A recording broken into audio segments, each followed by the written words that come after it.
We kick things off with 12th place Brentford playing host to 10th place Bournemouth. And Brentford, they lost in a late collapse in their previous match away to Fulham. After taking a lead in the first half, the Bees did appear to be holding out for the win, only for super sub Harry Wilson to bag a brace in stoppage time to take all 3 points for the home side. This result means that Brentford's form is quite mixed, 2 wins and 2 losses in their last 4 Premier League matches. They play a Bournemouth side who took the lead within 10 minutes against Manchester City in their last game.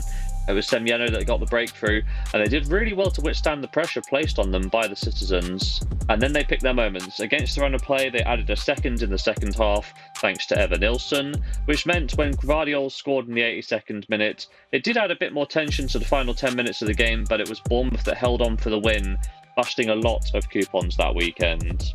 In terms of form, this does mean that Bournemouth are now unbeaten in their last 3 Premier League games, with just a single loss in their last 5 league matches. And this recent run of results has seen the side from the South Coast rise to the top half of the Premier League table. In terms of the head-to-head record, Brentford won the last encounter away at Bournemouth, and Mbeumo scored what he thought might have been the only goal of the game in the 86th minute, before Dominic Solanke levelled scores just 3 minutes later in the 89th minute.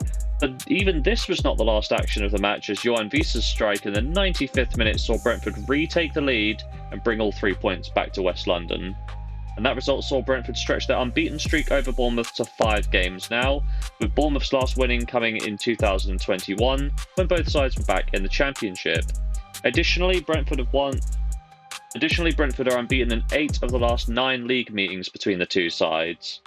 My prediction for this game is that both sides are on decent runs, and have been 2 of the best sides to watch this season for the pure excitement in their games. Both sides will register on the scoreboard in this one, and here's why. Brentford have seen both teams to score in each of their last 8 Premier League matches and each of their 4 home league games this season, whereas the away side Bournemouth, they've seen both teams to score in each of their last 2. When we look at the head-to-head record, both teams scored in both games last season, Brentford winning 2-1 on the road, and the match at the G-Tech finishing 2-2. For this reason, I'm going to be backing both teams to score for a full stake in bet number 1.